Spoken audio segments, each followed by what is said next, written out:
नमस्कार. Set, net, CTET या आणि अशा अनेक शिक्षण क्षेत्रातील परीक्षांचा अभ्यास करणाऱ्या सर्वांचे आपल्या सक्सेस मिशन या चॅनलवर स्वागत आहे. तर आज आपण एक महत्त्वाचा मुद्दा अभ्यासणार आहोत, तो म्हणजे इन्स्टिट्यूशन्स ऑफ हायर लर्निंग म्हणजेच उच्च शिक्षण संस्था कोणकोणत्या आहेत हे आपण अभ्यासणार आहोत.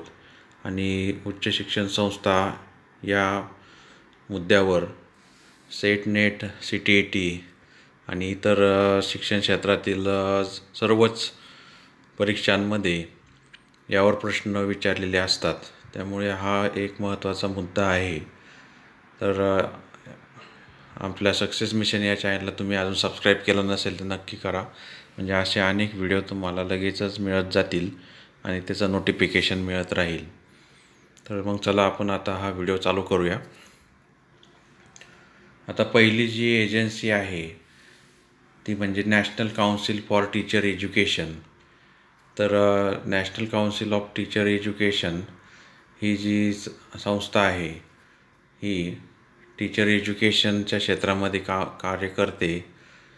तर national council for teacher education is a statutory body of Indian government set up under the National Council for Teacher Education Act 1993 in 1995. The council functions for the central as well as state governments on all matters with regards to the teacher education, and its secretariat is located in the Department of Teacher Education and National Council of Educational Research and Training, that is NCERT. It is responsible for ensuring the maintenance of the standards of teacher education and preventing the increase in the number of substandard teacher education institutions in the country. And there are 4 official regional committees of NCTE operate from Jaipur or Ajmer, we can say Ajmer, northern part of India, Bangalore, southern part of India, Bhubaneswar, eastern part, Bhopal, western part of India, and Shillong, newly formed in northeast region of India. The council are responsible for recognizing teacher training institutions. म्हणजे national council for teacher education NCTE ही भारत सरकारची एक वैधानिक संस्था आहे. ती जी 1995मध्ये national council for teacher education act 1993 अन्वये स्थापन केली होती. ही परिषद केंद्र तसेच राज्य सरकारांसाठी काम करते. शिक्षक शिक्षण आणि त्याचे सचिवालय, संबंधित शिक्षण विभाग आणि राष्ट्रीय शैक्षणिक संशोधन आणि प्रशिक्षण परिषद NCERTमध्ये आहे. शिक्षक शिक्षणाच्या मानकांची देखभाल सुनिश्चित करणे आणि देशातील दर्जाच्या शिक्षकांच्या शैक्षणिक संस्थांची संख्या वाढवणे प्रतिबंधित करण्यासाठी NCTEच्या 4 अधिकृत प्रादेशिक समित्या जयपूर किंवा अजमेर येथे आहे उत्तर भारतासाठी, बेंगलोर येथे दक्षिण भारतासाठी, भुवनेश्वर इथं पूर्व भारतासाठी, भोपाळ येथे पश्चिम भारतासाठी आणि शिलाँग येथे नवीन स्थापन झालेलं आहे उत्तर पूर्वसाठी इथून कार्यरत आहेत. शिक्षक प्रशिक्षण संस्थांना मान्यता देण्याची जबाबदारी परिषदेची आहे. म्हणजे ही जी संस्था आहे NCTE ही शिक्षक प्रशिक्षण म्हणजे D.Ed, B.Ed, M.Ed हे कोर्स जे चालतात भारतामध्ये, तर या चालवणाऱ्या संस्थांना मान्यता देते आणि त्याच्यावर एक प्रकारचं नियंत्रण ठेवते आणि दर्जा कसा चांगला राहील हे याच्यासाठी ते कार्य करते. तर याची स्थापना झाली आहे 1995 साली. तर ते सुद्धा तुम्ही लक्षात ठेवलं पाहिजे की NCTEची स्थापना कधी झाली आणि NCTEचा लॉंग फॉर्म काय आहे. तर असे प्रश्न विचारले जातात आणि NCTEचं कार्य काय आहे हे सुद्धा परीक्षेमध्ये विचारलं जातं. दुसरी जी संस्था आहे national council of educational research and training NCERT. तर NCERTचं संबंधी माहिती अशी आहे. National council of educational research and training was established in 1961 by Government of India as an autonomous organization to assist and advise the governments at the center and in state in the implementation of their policies for education, especially to bring about qualitative changes in school education and teacher preparation. म्हणजेच राष्ट्रीय शैक्षणिक संशोधन व प्रशिक्षण परिषद NCERTची स्थापना 1961मध्ये भारत सरकारची एक स्वायत्त संस्था म्हणून केली गेली होती. केंद्र सरकार व राज्यातील सरकारांना त्यांच्या धोरणांच्या अंमलबजावणीत आणि विशेषतः शालेय शिक्षण आणि शिक्षक तयारीमध्ये गुणात्मक बदल घडवून आणण्यासाठी मदत व सल्ला देण्यासाठी केली होती. तर NCERTचं जे स्थापनेचा उद्देश जो आहे तो म्हणजे केंद्र आणि राज्य सरकारला म्हणजे सल्ला देणे आणि अंमलबजावणीमध्ये मदत करणे आणि आपले जे शैक्षणिक उद्दिष्ट आहे ते साध्य करण्यासाठी धोरण राबवणे आणि शिक्षक प्रशिक्षण, शालेय शिक्षण याच्यामध्ये गुणात्मक बदल घडवून आणण्यासाठी NCERTची स्थापना केली होती. तर याचं साल आहे स्थापनेचं 1961. All India council for technical education म्हणजेच AICTE. तर याचासुद्धा लॉंग फॉर्म बराच वेळेस विचारलेला आहे आधीच्या परीक्षांमध्ये. All India council for teacher technical education AICTE was set up in November 1945 as a national level apex advisory body to conduct a survey on the facilities available for technical education and to promote development in the country in a coordinated and integrated manner, and to ensure the same as stipulated in the National Policy of Education 1986. AICTE was vested with statutory authority for planning, formulation and maintenance of norm and standards, quality assurance through accreditation, funding in priority areas, monitoring and evaluation, maintaining parity of certification and awards, the management of technical education in the country. म्हणजे या गोष्टीवर AICTE काम करत असते.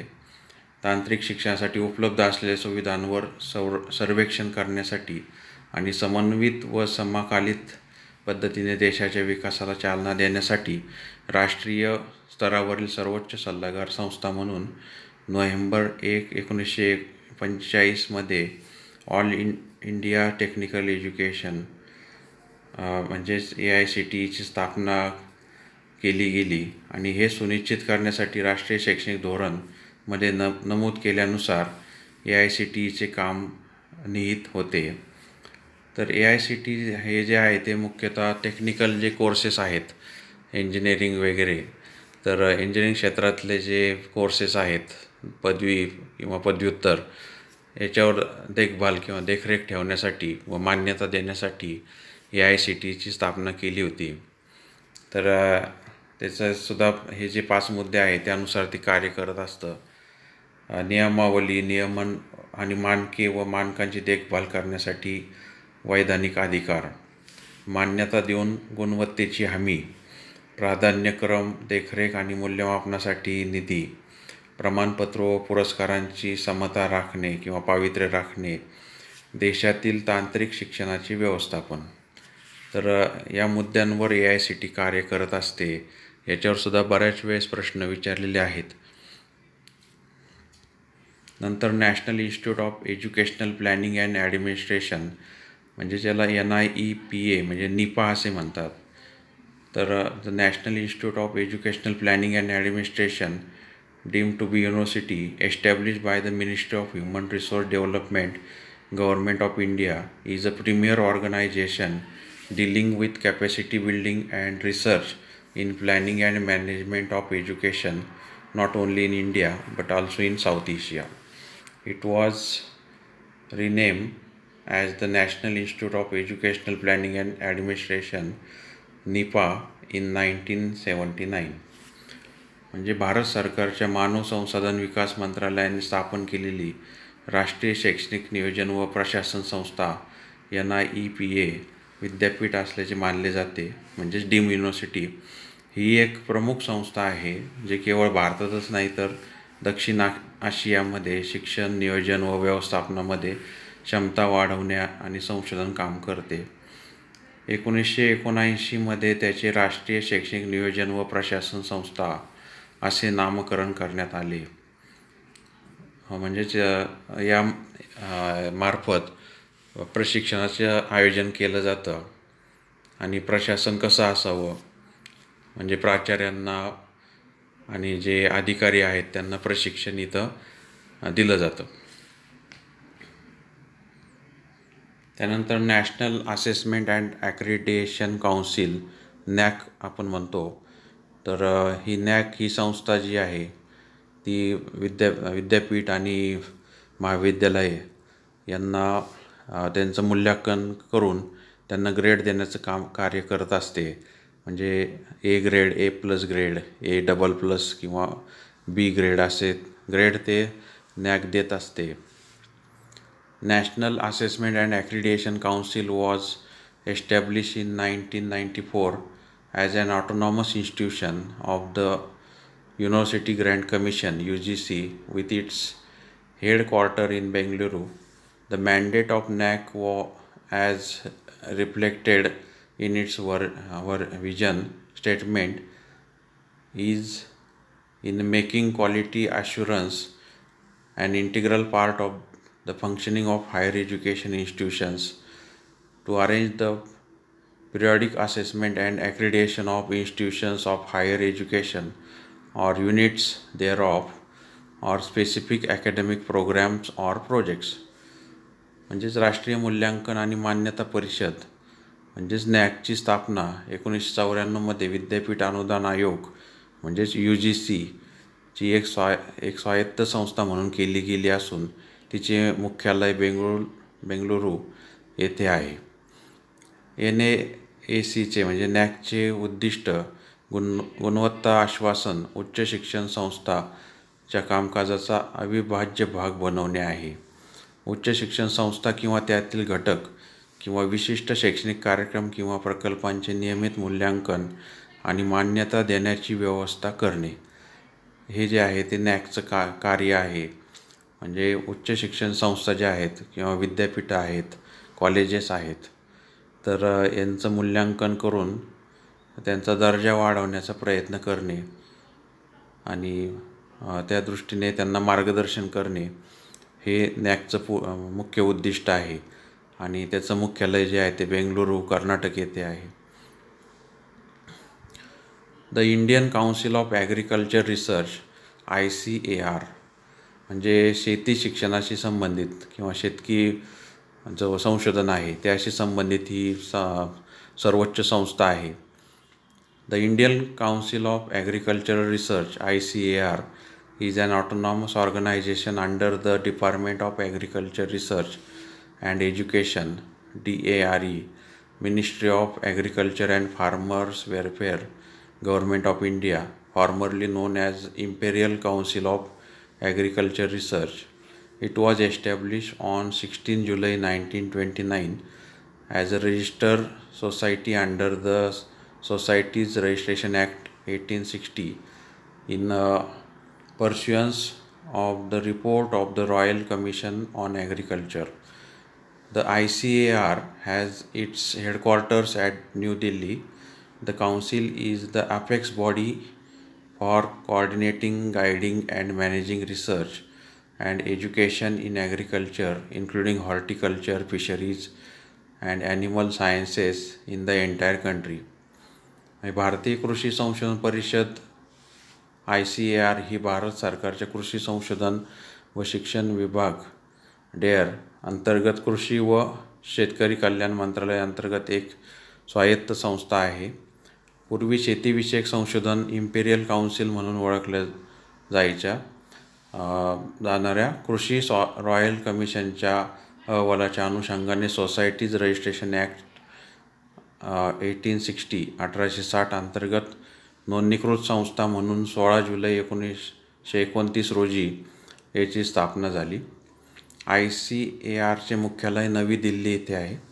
संपूर्ण देशातील फलोत्पादन, मत्स्यपालन व प्राणी विज्ञान यासह शेतीमधील संशोधन व शिक्षण यांचे समन्वय, मार्गदर्शन व व्यवस्थापन करण्यासाठी ही परिषद सर्वोच्च संस्था आहे. तर शेतीविषयी ही संस्था आहे. पूर्ण देशातील शेतीचे जे अभ्यासक्रम आहेत, शेतीचे जे कॉलेजेस आहेत, विद्यापीठं आहेत, त्यांची ही मुख्य संस्था आहे. नंतर CSIR council of scientific and industrial research, म्हणजे ते जे विज्ञान शिक्षणासाठी आणि विज्ञानातील जे संशोधन आहे, सायंटिफिक रिसर्च जे आहे, त्यासाठी ही संस्था स्थापन केलेली आहे. It started extramural research support to scientist working in universities and R&D institutions way back in 1943 with research schemes. Wild Department of Commerce Resolution number 148 and 157 dated 26 September 1942. CSIR has initiated various schemes over the years to benefit students to pursue their research interest in various areas of science and technology. The most noteworthy among these is CSIR UGC National Eligibility Test for JRF and eligibility for lecturership. Means NET exam. CSIR conduct NET exam for science subjects, but nowadays NTA is conducting CSIR NET also. म्हणजे आता NTA ही जी संस्था आहे, national testing agency, हीच net परीक्षा घेत आहे science विषयासाठी सुद्धा. परंतु CSIR सुद्धा त्याच्यामध्ये सहभागी आहे. याला मराठीमध्ये वैज्ञानिक आणि औद्योगिक संशोधन परिषद असे CSIR असे म्हणतात. तर वाणिज्य विभागामार्फत 26 सप्टेंबर 1942ला या CSIRची स्थापना केलेली आहे. तर याचा मुख्य उद्देश म्हणजे शास्त्रज्ञांना, विद्यापीठ आणि संशोधन विकास संस्थांमध्ये काम करणाऱ्या शास्त्रज्ञांना संशोधन सहाय्य करणे, हे जे त्याचं मुख्य उद्दिष्ट होतं, आणि त्यांना सुविधा पुरवणे. CSIRने विज्ञान आणि तंत्रज्ञानाच्या विविध क्षेत्रात विद्यार्थ्यांना त्यांच्या संशोधनाचे हित जोपासण्यासाठी अनेक योजना राबवल्या आहेत. त्यातील सर्वात उल्लेखनीय म्हणजे JRFसाठी CSIR UGC राष्ट्रीय शैक्षणिक पात्रता परीक्षा आणि व्याख्याता पदासाठी पात्रता परीक्षा या आयोजित केल्या जातात. तर त्यातून JRF मार्फत PhDसाठी विद्यार्थी निवडले जातात आणि त्यांना आर्थिक मदत केली जाते. नंतर BARC म्हणजेच BARC, Bhabha atomic research centre. Doctor Homi Jahangir Bhabha conceived the nuclear program in India. Dr. Bhabha established the Tata Institute of Fundamental Research TIFR for carrying out nuclear science research in 1945. To intensify the efforts to exploit nuclear energy for the benefit of the nation, Dr. Bhabha established the Atomic Energy Establishment Trombay AEET in January 1954 for multidisciplinary research program essential for the ambitious nuclear program of India. After the sad demise of Bhabha in 1966, AEET was renamed Bhabha Atomic Research Center, BARC. Dr. Bhabha established the BARC training school to cater to the manpower needs of the expanding atomic energy research and development program. म्हणजे doctor Homi Jahangir Bhabha यांनी भारतातील अण्वस्त्र कार्यक्रमाची कल्पना दिली doctor Bhabha यांनी 1945मध्ये अणुविज्ञान संशोधन करण्यासाठी Tata institute of fundamental research TIFR ची स्थापना केली. राष्ट्राच्या हितासाठी अणुऊर्जेचा वापर करण्याचा प्रयत्न अधिक तीव्र करण्यासाठी व भारताचा महत्त्वाकांक्षी परमाणु कार्यक्रमासाठी आवश्यक असलेल्या बहुअनुशासनिक संशोधन कार्यक्रमासाठी डॉक्टर भाभा यांनी जानेवारी 1954मध्ये अणुऊर्जा प्रकल्प ट्रॉम्बे ची स्थापना केली. 1966मध्ये भाभा यांच्या निधनानंतर AETचे नाव भाभा अणु संशोधन केंद्र BARC असे ठेवण्यात आले. डॉक्टर भाभा यांनी विस्तारित अणुऊर्जा संशोधन व विकास कार्यक्रमाच्या मनुष्यबळाच्या गरजा भागवण्यासाठी BARC प्रशिक्षण प्रशालेची स्थापना केली. तर मुंबईमध्ये जे BARC हे जे आहेत भाभा ॲटॉमिक रिसर्च सेंटर, तर याच्यावरसुद्धा प्रश्न विचारले गेले होते बऱ्याच परीक्षांमध्ये. तर याचा लॉंग फॉर्म विचारला जातो BARCचा, किंवा कुणी स्थापन केली आणि याचं मुख्य उद्दिष्ट काय होतं, तर याच्यावर प्रश्न विचारले जातात. त्यानंतर pharmacy council of India PCI, म्हणजे फार्मसी म्हणजेच आपलं औषधाचे कारखाने असतील, औषधाची दुकाने असतील, तर आणि B pharmacy, D pharmacy, M pharmacy हे जे अभ्यासक्रम आहेत ते त्याचं कामकाज पाहण्यासाठी फार्मसी काउन्सिल ऑफ इंडियाची स्थापना केलेली आहे. The pharmacy education and profession in India up to graduate level is regulated by the PCI, a statutory body governed by the provisions of the Pharmacy Act 1948 passed by the Parliament. Regulation of the pharmacy education in the country for the purpose of registration as a pharmacist under the Pharmacy Act. Regulation of profession and practice of pharmacy. म्हणजे पदवीपर्यंतचे भारतातील pharmacy शिक्षण आणि व्यवसाय हे PCI द्वारे नियंत्रित केले जाते. हे संसदेने मंजूर केलेले फार्मसी अधिनियम 1948च्या तरतुदींद्वारे शासित केले जाते. फार्मसी कायद्याअंतर्गत फार्मासिस्ट म्हणून नोंदणी करण्याच्या उद्देशाने देशातील फार्मसी शिक्षणाचे नियमन केले जाते. प्रोफेशनचे नियमन आणि फार्मसीचा व्यवसाय यासाठी सुद्धा PCI हे कार्य करत असते. म्हणजे आपण औषधाची दुकानं पाहतो, तर तिथं औषधाच्या दुकानामध्ये सुद्धा D फार्मसी, B फार्मसी असणे आवश्यक आहे. तर त्या सर्व गोष्टींवर नियंत्रण ठेवण्याचं काम फार्मसी काउन्सिल ऑफ इंडिया करत असते. आणि पदवीपर्यंतचं फार्मसी शिक्षण हे सुद्धा याच्यावर नियंत्रण ठेवण्याचं काम फार्मसी काउन्सिल ऑफ इंडिया करत असते.